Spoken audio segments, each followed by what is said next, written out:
Part 1. Late at night, I hailed a cab. The license plate ended in 1818. We hadn't even gone 300 feet.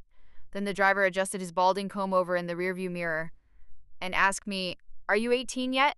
The sudden question caught me completely off guard, but I still answered politely, "I'm 20. The driver picked up his phone and sent a voice memo. "You guys guessed wrong. This little sister is 20. Tex, big girl." Those words gave me an incredibly bad feeling. Who was guessing my age? And how were they guessing it? I kept quiet and secretly scanned the interior of the car, but I couldn't spot a camera anywhere, while he was swiping through his GPS. I sneaked a peek.ie the chat screen on his phone. It was a group chat, exclusive of Predator Group. "Fair is on the house. Just use her up. Remember to go live." That single sentence that made every hair on my body stand up. In the dead silence of the car, I could practically hear my heart pounding. Thump, thump, thump. I shifted slightly, trying to make a call for help, but I realized my phone signal was completely jammed. I couldn't dial out at all. The status bar on my chat apps was completely red. This guy, or this group, was incredibly well prepared. I swallowed hard. "Mister, looking at you. You probably have kids of your own, right?" He lit a cigarette and smirked proudly. "My daughter is a senior in high school this year. Top student at a magnet school. Pride and joy of our family." Watching him put on the loving father act when talking about his daughter, I tried to play the empathy card, trying to make him associate me with his own daughter. I humored him and talked for a long time. He just kept bragging. Right when I thought the family card might have worked, that he might drop whatever twisted thoughts he had, he suddenly turned around, looked me up and down, rubbed his chin, and gave a sleazy smile. "Got a boyfriend." I knew what he wanted to do, and he knew what I was trying to do. Watching the prey struggle before it dies was exactly the kind of thing these people enjoyed. I played along with the conversation, constantly hyping up my supposed boyfriend. By the end of it, I claimed I was already married. I told him my husband was in the military. I even gave him a quick lesson on how breaking up a military marriage is a serious federal offense. The driver just let out a dismissive scoff. Those are exactly the kind of men who care about their pride the most. I couldn't intimidate him. My brain just started running at top speed. He said, "Go live." Right, a live stream. There had to be Wi-Fi in this car. Sure enough. I opened my Wi-Fi settings and there was only one network. He was so arrogant. He didn't even set a password. At this point, trying to call anyone for help wouldn't get me out of this car safely in time. The only way out was to make him abandon the car. I steeled my nerves, decided to gamble, and opened a social media app directly. I started a live broadcast. There were only a few random people in the room at first. Probably just bot accounts pushed by the platform algorithm. I mimicked the way those streamers act and greeted them. "Hello, babies. I've got nothing to do right now, so I'll do a few free fortune readings for you guys. Thank God. I actually read a lot of paranormal fiction. Even though I knew nothing about it, I knew how to make it up.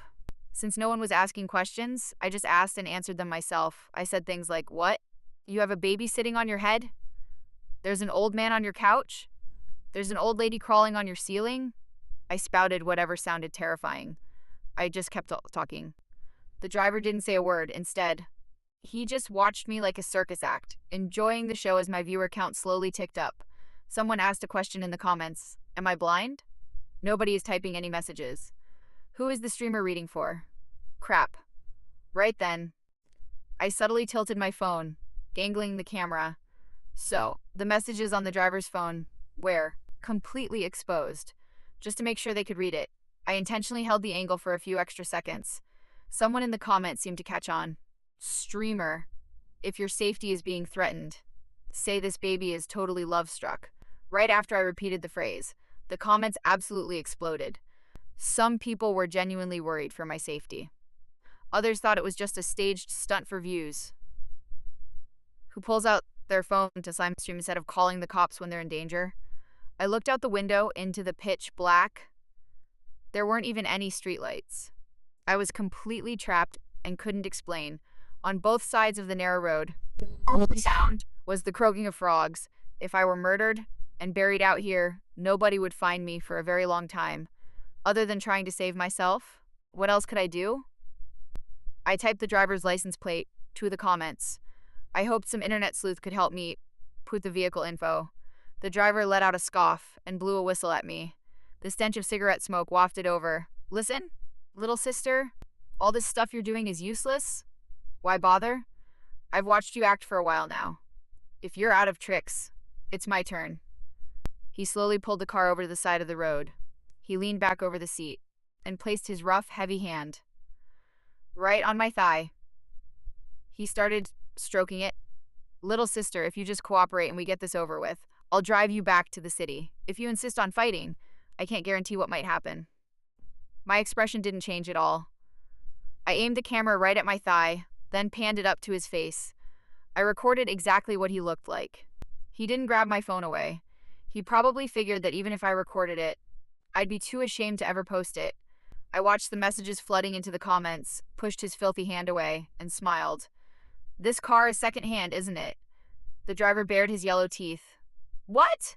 Is my secondhand car not good enough for a used good like you? I put on a highly mysterious tone. It's a salvage title, isn't it? You bought it cheap. This car killed someone. A pregnant woman. Right? The driver froze for a second. How do you know that? I pointed at the front windshield. When you were driving, didn't you feel like someone was watching you from the front? The baby from that pregnant woman's stomach crawled right in through the glass. Right now, it's sitting on your shoulder, laughing at you. Oh, wait. It just crawled onto your back. It's biting your shoulder. Does your back feel a little sore? The driver immediately straightened up and rolled his shoulders. He looked at me with a hint of suspicion. I knew I had planted a seed of doubt, but he still wasn't totally buying it. I kept my cool and continued, don't forget, where exactly you picked me up. Pingyang Psychiatric Hospital. Ever since my third eye opened, I can see a lot of things you can't. My stepmom wanted to steal my inheritance, so she had me locked up in that remote mental asylum. I'm heading back now, bringing all my babies with me, to make her pay in blood. The driver looked around nervously, but didn't see anything. He smoothed his hair back and cursed loudly. Cut the bulls. I'm telling you, I don't care who shows up. I'm taking you right here, right now. He grabbed my leg and started climbing into the back seat. I could already smell the foul stench coming from his mouth. I let out a massive scream and aimed the phone right at him. That pregnant woman was wearing a red dress. Oh wait, no, a white dress. It's just that it was completely soaked in blood. Do you want to hear her voice? I gripped my Bluetooth earbud in my hand, cranked the volume all the way up, and tossed it right into his jacket pocket. I hit play on a horror movie clip. Inside the pitch-black car, the creepy horror music sounded faint, not entirely clear, but it carried an eerie, unplaceable, terrifying vibe. He finally broke and let out a shriek. I wasn't the one who hit you. Why are you coming after me? I added coldly. A ghost in red is a vengeful spirit. She doesn't care who is driving the car. What she wants is for everyone in this car to die a horrible death.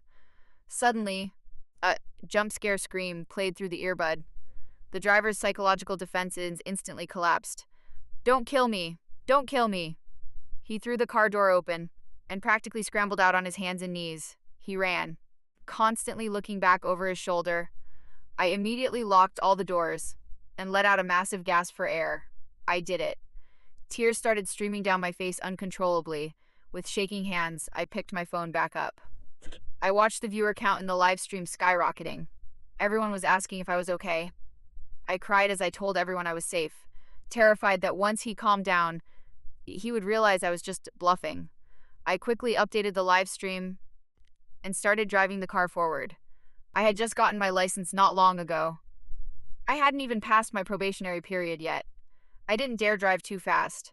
Plus, it was pitch black outside. I could only creep forward at a snail's pace. It ensured he couldn't catch up to me, but also kept me safe. Because if I flipped the car out here, I really would be helpless. By the time I drove into the city limits, the sun was already coming up. Right as I was about to head to the police station to turn the car in, I heard a blaring police siren. A cruiser forced me to pull over to the side of the road. The officer shouted through the window, ordering me out of the vehicle immediately.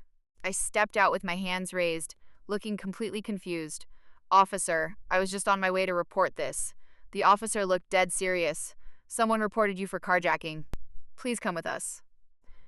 If you think escaping the predator was the hard part, you are not ready for the internet mob. Part 2 is where the victim blaming starts, and she fights back.